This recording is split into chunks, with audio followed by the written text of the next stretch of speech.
Hello, good evening all of you. आप सभी का इंग्लिश संग्राम चैनल पर आपका सभी लोगों का स्वागत है और रक्षाबंधन की हार्दिक शुभकामनाएं आप सभी को। आपका भाई बहन का प्यार बना रहे, ये आशा में उम्मीद करता हूं। तो आज का जो हमारा टॉपिक्स है वो भी नाउन से संबंधित है, क्योंकि लगभग 25-26 वीडियो मेरे पढ़ चुके हैं नाउन से संबंधित जो है। अभी 2-4 वीडियो और भी आएंगे, क्योंकि अभी नाउन मेरा कंप्लीट नहीं हुआ है, इसलिए मैं छोटा छोटा वीडियो बना रहा हूँ ताकि आप लोग पूरा देखें। आप जो देखने में आप उड़ेंगे भी नहीं। तो आज का भी मेरा जो है वो टॉपिक नाउन से ही है, लेकिन उस नाउन्स में कुछ एडजेक्टिव का भी जो है उसमें जिक्र आएगा, क्योंकि एडजेक्टिव हम नहीं पढ़ा रहे हैं। एडजेक्टिव पढ़ाएंगे अभी प्रोनाउन के बाद। इसके बाद से जो मेरा वीडियो में 2-4 वीडियो और भी आएंगे नाउन के, उसके बाद प्रोनाउन का आएगा, उसके बाद से एडजेक्टिव का आएगा। तो आज का जो हमारा नाउन्स है वो कुछ एडजेक्टिव से संबंधित है, वो एडजेक्टिव से वो रिलेटेड है वो। तो हम आज जानते हैं कि वो नाउन क्या क्या है, कैसे कैसे एडजेक्टिव होता है, कैसे वो नाउन से संबंधित रहता है, इसको आज जानेंगे हम। जैसे जैसे जैसे एडजेक्टिव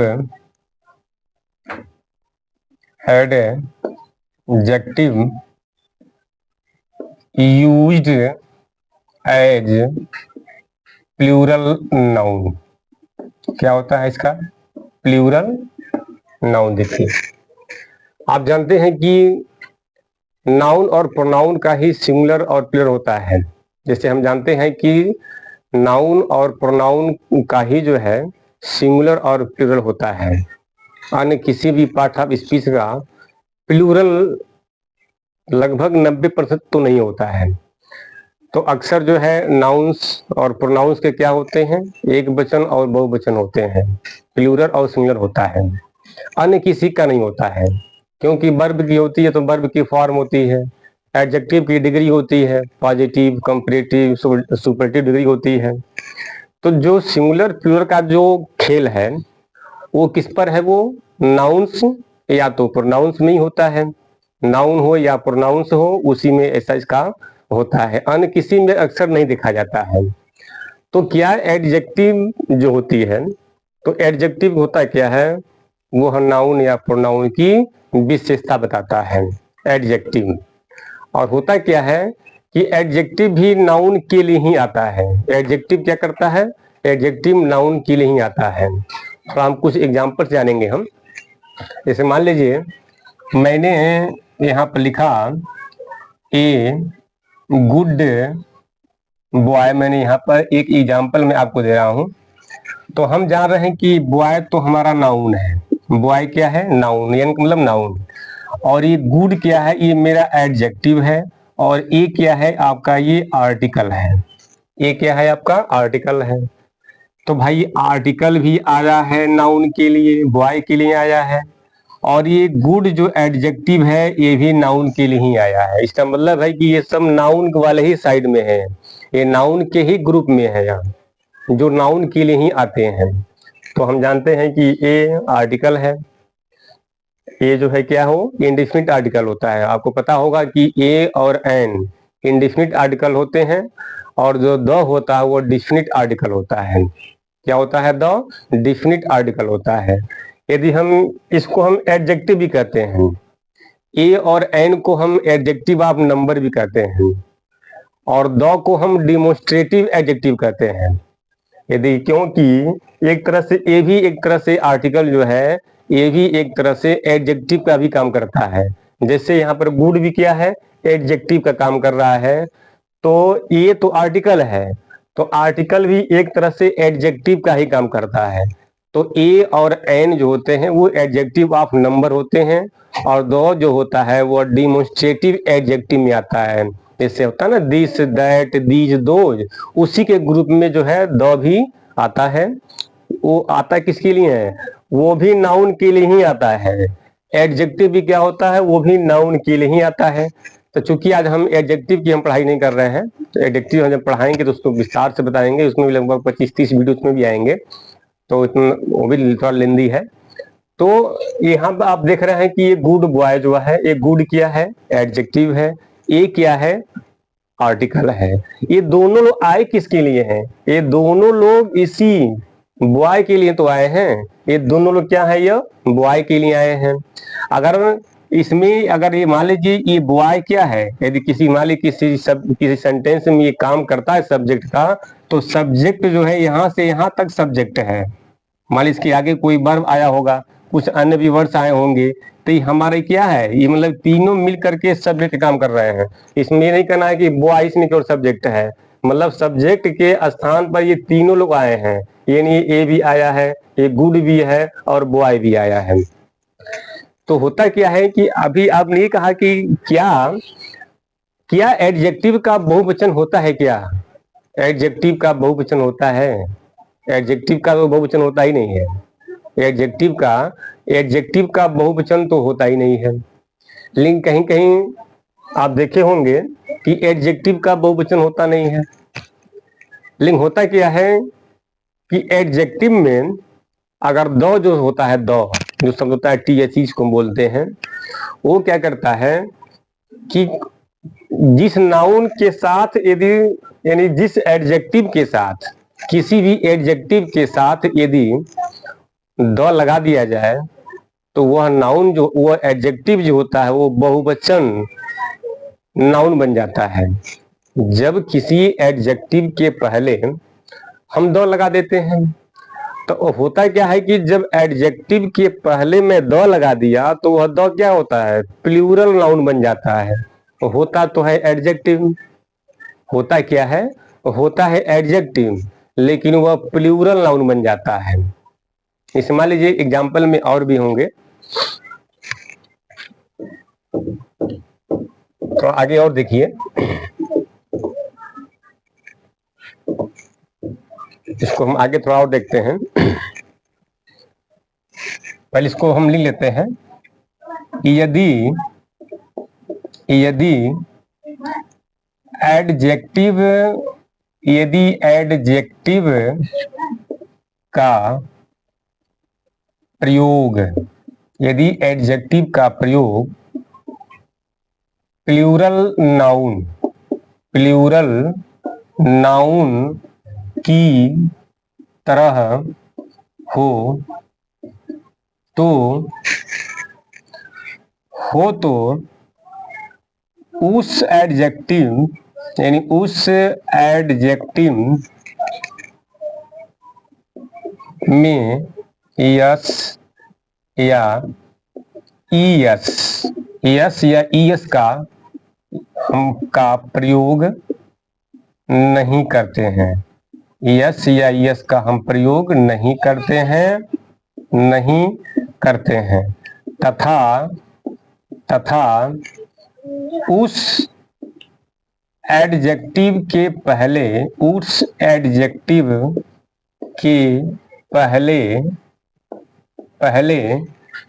डिफिनिट यानी डिफिनिट आर्टिकल द जो होता है, द का प्रयोग करते हैं, द का हम प्रयोग करते हैं। यानी यदि एडजेक्टिव का प्रयोग प्लूरल नाउन की तरह हो, तो उस एडजेक्टिव में यस या ईएस का प्रयोग नहीं करते हैं बहुवचन बनाने के लिए, तथा उस एडजेक्टिव के पहले डिफिनिट आर्टिकल द का हम प्रयोग करते हैं, द का प्रयोग करते हैं। होता क्या है कि ऐसे एडजेक्टिव होते हैं जिनके पहले यदि मैं द का प्रयोग कर दूं, तो वो एडजेक्टिव जो होता है वो प्लूरल नाउन बन जाता है। अभी आपसे पहले कहा कि एडजेक्टिव का तो बहुवचन होता ही नहीं है। यदि बहुवचन होता तो उसमें यस लगा दीजिए, यस लगा दीजिए, यस लगा दीजिए, घी यस लगा दीजिए। आपने बहुत से अभी आपने नियम पढ़ा है, हमने जितने नाउन पढ़ा है उसमें सिंगुलर, प्लूरल, एक वचन, बहुवचन का हमने बताया। तो जैसे नाउन्स होते हैं जिसका बहुवचन नहीं होता है, कोई ऐसे होते हैं जिसका सिंगुलर नहीं होता है, रहते हैं सिंगुलर में, दिखते हैं प्लूरल में।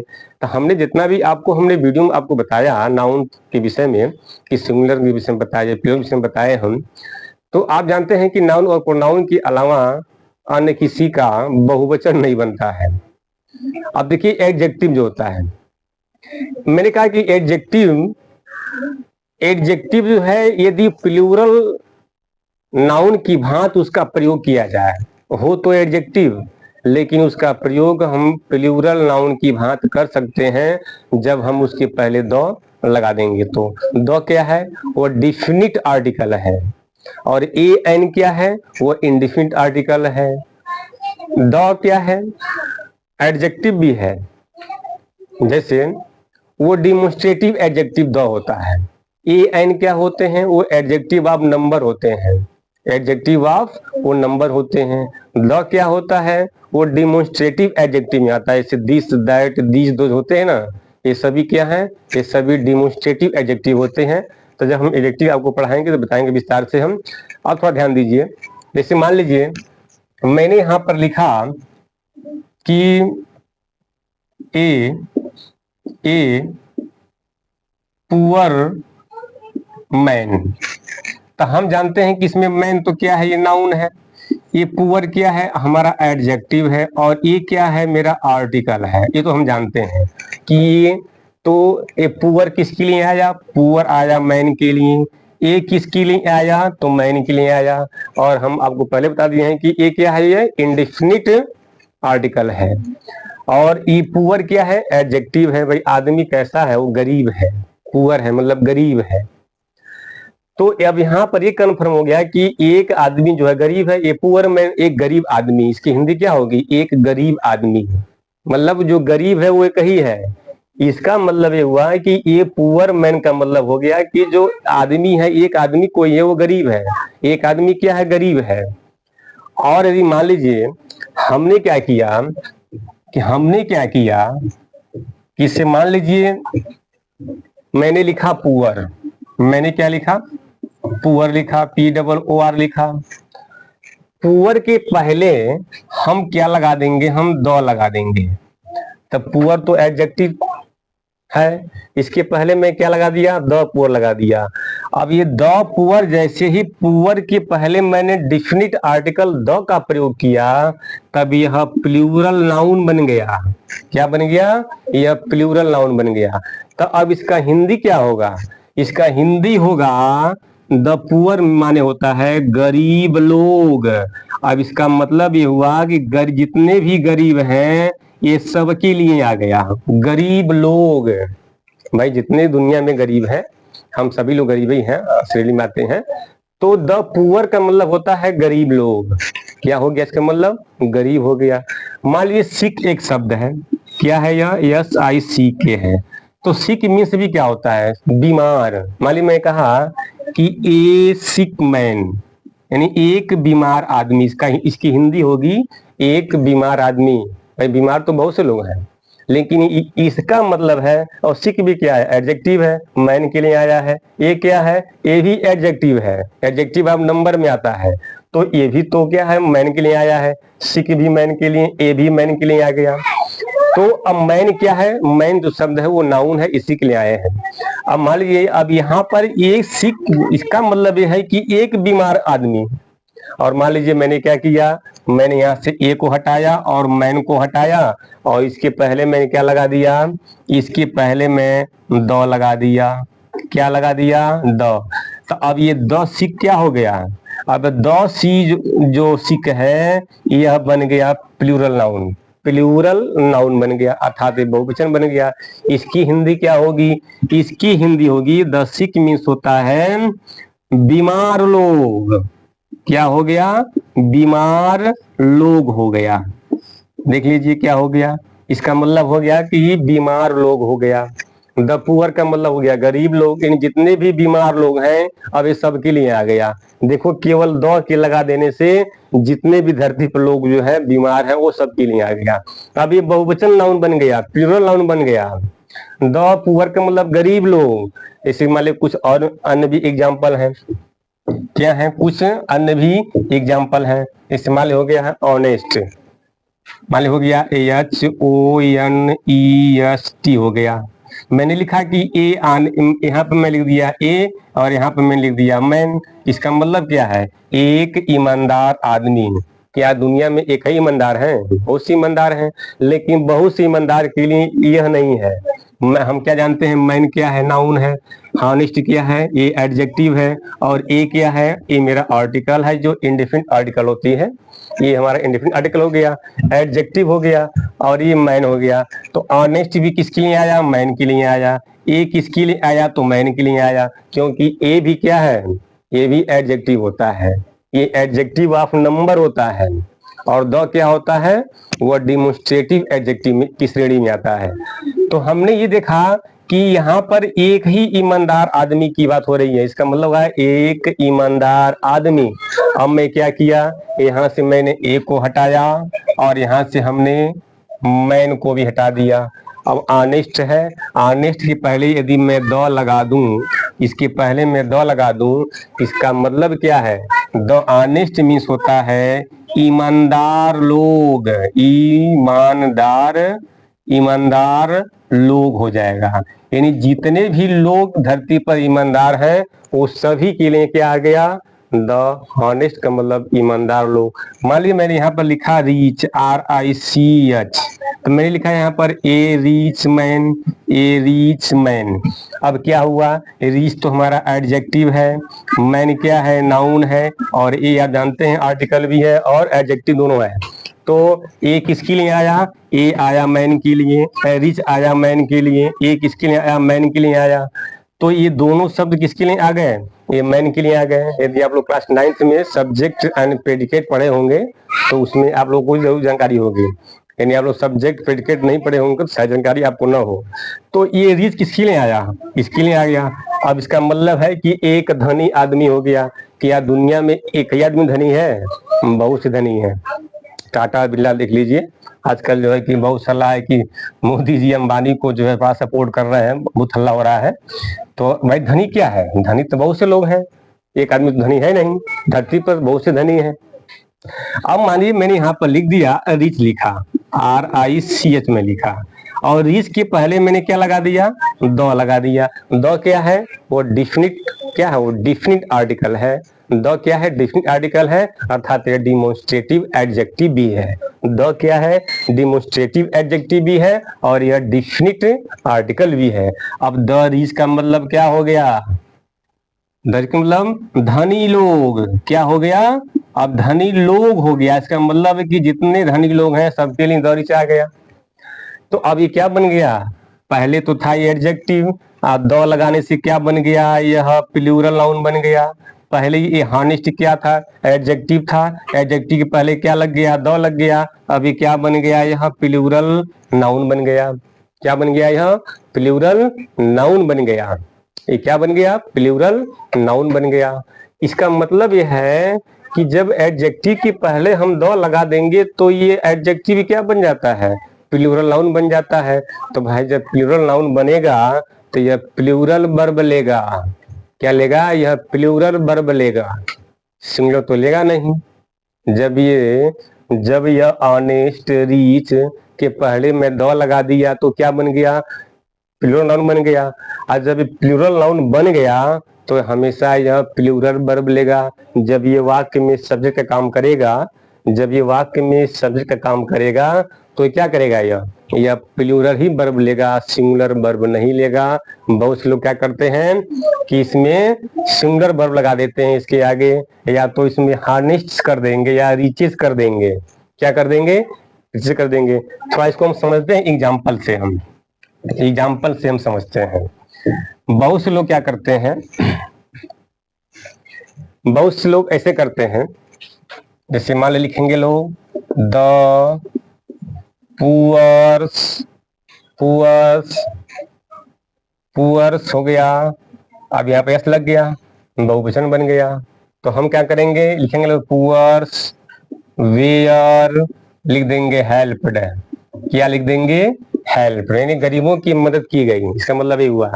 तो द पुअर्स वेयर हेल्प्ड, और परीक्षा में भी ऐसे ही आएगा। आप चेक करेंगे कि ये तो सब्जेक्ट है, ये तो वर्ब हो गई, ये दोनों क्या है, ये वर्ब है, पैसिव वॉइस में लिखी हुई है। तो द पुअर्स वेयर हेल्प्ड, आप कहेंगे कि सही है, इसमें कहीं कोई गलती नहीं है, जबकि ये टोटल गलत है। ये सेंटेंस क्या है, यह टोटल गलत है। जब ए पुअर, आप जान गए कि पुअर एडजेक्टिव है, तो एडजेक्टिव का बहुवचन तो होता ही नहीं है। एडजेक्टिव का उसमें यस ईएस तो हम लगाते ही नहीं है उसको बनाने के लिए बहुवचन में। होता है क्या है कि अब यहाँ पर जो है, मान लीजिए क्या लिखा है, यस लगा है, इसमें यस तो बिल्कुल नहीं रहेगा, नहीं रहेगा। तो लोग सोचेंगे भाई कि अब यस नहीं है तो यहाँ पर हम वाज लगा दें, यहाँ वाज भी नहीं रहेगा, क्योंकि द पुअर का मतलब होता है गरीब लोग। इसका मतलब क्या होता है, गरीब लोग होता है। तो द पुअर वेयर हेल्प, ए सही है। और लोग कहेंगे कि वेयर तो होता है बहुवचन में, पुअर तो एक का वचन दिया हुआ है, तो यहाँ पर तो इसका कंसन सही नहीं है, तो यहाँ पर यस लगा देंगे लोग। यस नहीं लगाएंगे तो यहाँ पर वाज लगा देंगे लोग, यानी या तो यहाँ गलती करेंगे या तो यहाँ गलती करेंगे, यानी उनको गलती करना है, चाहे यहाँ करें चाहे यहाँ करें, यहाँ पर वाज लगा देंगे, आवाज नहीं लगाएंगे तो यहाँ यस लगा देंगे, उनको गलती करना है। तो इसको आप जानिए कि द पुअर खुद ही क्या है, ये खुद ही द जो पुअर है यह प्लूरल नाउन है, और वियर क्या है, ये प्लूरल ही तो वर्ब होती है, ये प्लूरल ही तो आती है वर्ब में, क्योंकि यहाँ पर ये सहायक क्रिया के रूप में काम कर रहा है, क्योंकि इसके आगे यहाँ पर वर्ब की थर्ड फॉर्म दी हुई है, ये पैसिव वॉइस में लिखा हुआ है। तो वियर भी क्या है, वियर भी वर्ब ही होती है। तो हमने क्या देखा, प्लूरल नाउन हो गया। कुछ सेंटेंस को हम लेकर के हम थोड़ा हम देखते हैं ऐसे ऐसे क्या क्या चीज है। जैसे मान लीजिए, जैसे मान लीजिए लिखा हो the poor and the sick, the sick were helped, लिखा हो ना, वेयर हेल्प्ड लिखा होगा। तो ये क्या सेंटेंस हमारा सही है, बिल्कुल सही है, क्योंकि ए भी बहुवचन में है, यानी प्लूरल नाउन ए भी है, और द सिक भी क्या है, अभी आपको पहले बताए थे हम, तो ये भी प्लूरल नाउन है, और ये क्या है, ये भी प्लूरल ही तो वर्ब है, तो प्लूरल ही वर्ब है, तो हो जाएगा ना, यानी यह सेंटेंस क्या होगा, ये बिल्कुल सही होगा। लेकिन आपके पेपर में जो है आएगा तो इसमें लिखा होगा the poors and the sicks were helped, ऐसे लिखा होगा, या तो लिखा होगा the poor and the sick was helped, ऐसे लिखा होगा। अब इस सेंटेंस को पढ़ने में आपको कहीं कोई दिक्कत लगभग नहीं करेगी, कहीं नहीं सही है, द पुअर एक वचन, द सिक एक वचन, तो यहाँ पर वाज लिख दिया होगा, वो वाज हेल्प्ड, आप कहेंगे नहीं ये टोटल क्या है, सही है, इसमें नो एरर है, इसमें कहीं कोई गलती नहीं है, और जबकि ये सेंटेंस वो गलती आपको मिलेगा। यदि ऐसे लिखा है the poor and the sick were helped, तो क्या है, ये जो है कि बिल्कुल आपका सेंटेंस क्या है, वो सही है। क्या है वो सेंटेंस आपका, एकदम बिल्कुल सही है। इसे मान लीजिए अन्य भी आ गया, इसे मान लीजिए हो the sick, sick are not, मान लीजिए are not properly, the sick are not properly looked after लिखा हो, लुक्ड आफ्टर इन हॉस्पिटल मैंने लिखा हो, हॉस्पिटल। अब मान लीजिए, अब कहेंगे द सिक लिखा है, यहाँ आर आ गया, यहाँ तो इज आएगा, अगर यहाँ आर आया तो यहाँ पर यस लगा देंगे हम, तो the sicks are not properly looked after in hospital. मान लीजिए इसका मतलब क्या है कि मतलब हॉस्पिटल में जो है, जो बीमार जो लोग हैं उनका उचित रूप से देखभाल नहीं होता है, इसका मतलब यही है, सेंटेंस यही करा है। तो यहाँ पर लोग कहेंगे कि सिक है, यहाँ पर आर आ गया है, इसका मतलब है कि दोनों का कॉम्बिनेशन सही नहीं है, ये सिंगुलर समझेंगे, इसको समझेंगे कि ये प्लूरल है, जबकि ये भी प्लूरल है और ये भी प्लूरल है, इसका मतलब यह है कि यह सेंटेंस क्या है, बिल्कुल सही है, इसमें कहीं भी कोई दिक्कत नहीं है। तो बीमार जो लोग हैं, जो बीमार जो लोग हैं वो क्या है, उनके हॉस्पिटल में क्या है, वो अच्छी तरह से देखभाल नहीं होती है। तो ये ऐसे ऐसे। अब बताइए क्या है, द सिक क्या है, ये तो आपका प्लूरल नाउन है। ये तो सिक तो होता है एडजेक्टिव, एडजेक्टिव पहले में द लगाया तो बन गया प्लूरल नाउन। पुअर क्या होता है, वो होता है आपका, पुअर क्या है, एडजेक्टिव है। होता क्या है, अब यहाँ क्या दिख रहा है, देखिए एडजेक्टिव बन गया है नाउन। क्यों बन गया नाउन, क्योंकि इसके पहले हमने द लगा दिया। हमने इसमें पहले हमने क्या लगा दिया, हमने द लगा दिया। यदि आप लोग इसको नहीं लिखते हैं, इसको आप लोग लिखते भी रहिएगा, क्योंकि पहले बोला हूं कि जब भी मैं पढ़ाऊं तो आप लोग क्या करें कि इसको जो है आप लोग इसको नोट भी करते रहें, इसको स्क्रीनशॉट भी लेते रहें।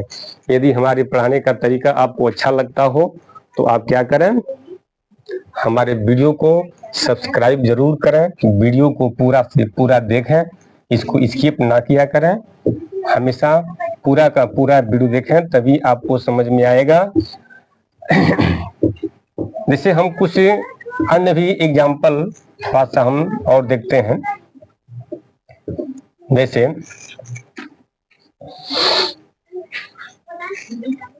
मान लीजिए इसमें है neither the poor nor the rich RICH can escape, yes, escape death DEATH। अब देख लीजिए, neither the poor nor the rich, न तो गरीब लोग और न ही धनी लोग मृत्यु से बच सकते हैं। इसका हिंदी मतलब ये हुआ। क्या ये सेंटेंस सही है, बिल्कुल सही है। इसका मतलब है कि न तो गरीब लोग और न तो धनी लोग, यानी मृत्यु से कोई बच नहीं सकता है। मृत्यु से कोई बच सकता है, नहीं बच सकता है। तो इसका मतलब यही है कि चाहे कोई व्यक्ति हो, चाहे गरीब हो धनी हो, उनको मृत्यु से बच नहीं सकते हैं। तो neither the poor nor the rich can escape death, यानी मृत्यु से कोई बच नहीं सकता है। तो ये ऐसे ऐसे आप देख लीजिए, ये है द पुअर का मतलब सभी गरीब लोग, तो सभी गरीब कोई नहीं मरना है। जितने भी धनी लोग हैं, टाटा बिरला अंबानी जितने भी धनी है सबको नहीं मरना है, चाहे वो धनी हो वो भी मरेगा, जो गरीब हो वही मरेगा, सब लोग मरेंगे। तो इसका मतलब यही हुआ कि neither the poor nor the rich can escape death, यानी मृत्यु से कोई बच नहीं सकता है, चाहे वो गरीब लोग हों और चाहे वो धनी लोग हों, कोई भी इंसान जो है कि बच नहीं सकता है। तो ऐसे ऐसे आपको जो है एग्जाम्पल है, चाहे तो हम आपको और भी एग्जाम्पल भी हो सकते हैं। इस मान लीजिए, इसको मिटाया जाए,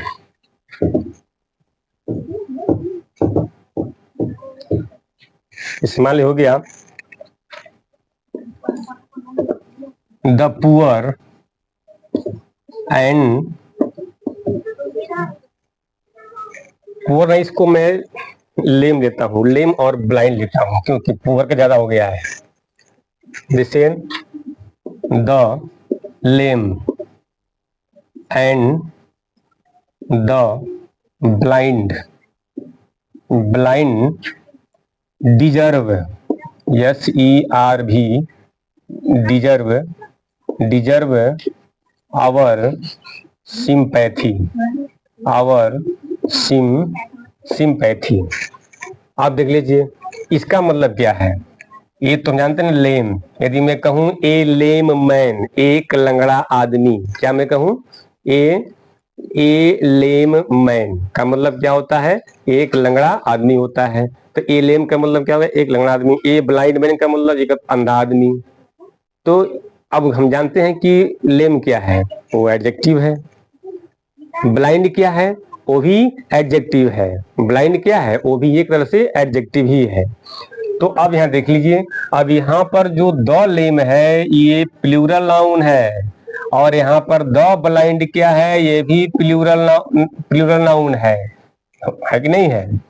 तो क्या है, the lame and the blind deserve our sympathy, यानी जो लंगड़े हैं या अंधे हैं, उनको क्या है, उनको हमारी जो है सहानुभूति की योग्य है, वो हमारे सहानुभूति क्या है, वो योग्य है।